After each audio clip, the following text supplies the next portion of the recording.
പാലാ രൂപതയിലെ ഫാമിലി അപ്പോസ്തലേറ്റിന്റെ നേതൃത്വത്തിൽ പ്രവർത്തിക്കുന്ന അമ്മമാരുടെ സംഘടനയായ മാതൃവേദിയുടെ ആഭിമുഖ്യത്തിൽ അൽഫോൻസ തീർത്ഥാടനം നടത്തി. വീടിനെ വീടാക്കുന്നത് അമ്മമാരാണെന്ന് അൽഫോൻസ തീർത്ഥാടനത്തിന് എത്തിച്ചേർന്ന അമ്മമാരോട് രൂപതാധ്യക്ഷൻ മാർ ജോസഫ് കല്ലറങ്ങാട്ട് ആശംസാ പ്രസംഗത്തിൽ ഓർമ്മിപ്പിച്ചു.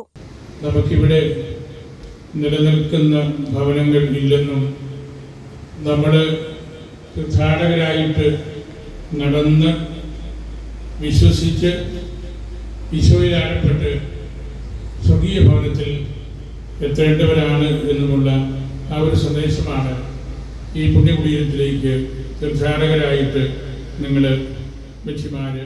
രൂപതയിലെ വിവിധ ഇടവകകളിൽ നിന്ന് 2000-ലധികം അമ്മമാർ അൽഫോൻസാമ്മയുടെ കബറിടത്തിനു ചുറ്റും ഒന്നിച്ചുകൂടി.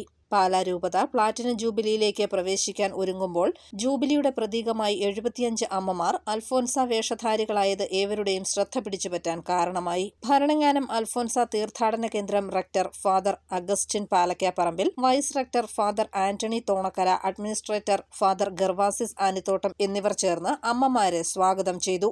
ജൂബിലി വർഷത്തിൽ മാതൃവേദി നടപ്പാക്കുന്ന 1 വർഷം നീണ്ടുനിൽക്കുന്ന അഖണ്ഡ ജപമാലയ്ക്ക് തുടക്കം കുറിച്ചുകൊണ്ട് തീർത്ഥാടന കേന്ദ്രം റക്ടർ ദീപം തെളിച്ചു. News bureau, Pala.